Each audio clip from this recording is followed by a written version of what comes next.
சாலை அமைப்பதில் முறைகேடு நடந்தால் எவ்வித சமரசமும் இன்றி ஒப்பந்ததாரர் மீது நடவடிக்கை எடுக்கப்படும் என்று பொதுப்பணித்துறை அமைச்சர் ஏவா வேலு தெரிவித்துள்ளார். சிவகங்கையில் கட்டுமான பணிகளை ஆய்வு செய்த பின்னர் செய்தியாளர்களை சந்தித்த அவர் இவ்வாறு தெரிவித்தார். மேலும் தமிழகத்தில் காலாவதியான சுங்கச்சாவடிகளை அகற்ற தமிழக அரசு வலியுறுத்தியும் மத்திய அரசு பல்வேறு காரணங்களை கூறி மறுத்து வருவதாக குற்றம் சாட்டினார். அவர் நேரடியாக சாலைகள் முறையாக போடப்பட்டிருக்கிறதா என்று பார்த்து போறோம். அதில் காம்ப்ரமைஸ் என்ற பேச்சுக்கு இடம் கிடையாது. இந்த ஒப்பந்த காலத்துக்குள் இருந்தோம் என்று சொன்னால் அதை முறையாக மீண்டும் நாங்கள் ரினியூல் பண்ணி போட சொல்லுவோம். ஒப்பந்த காலம் முடிஞ்சிருந்தா அவர் ஏற்கனவே டெபாசிட் பணம் கட்டிருப்பாரு.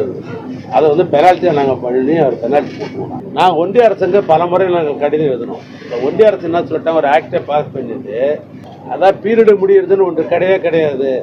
அந்த நகாயிலயங்கள் பணி நடந்து கொண்டிருக்கிற காரணத்தினால் பீரியடு முடியறதுன்னு ஒன்று இல்லை இனிமே. அதனால் நாங்கள் தொடர்ந்து வசூல் செய்வோம் அப்படின்னு ஒன்றிய அரசாங்கம் அந்த விதிகளையும் சட்டத்தையும் எனக்கு திருப்பி அனுப்பிச்சிட்டாங்க.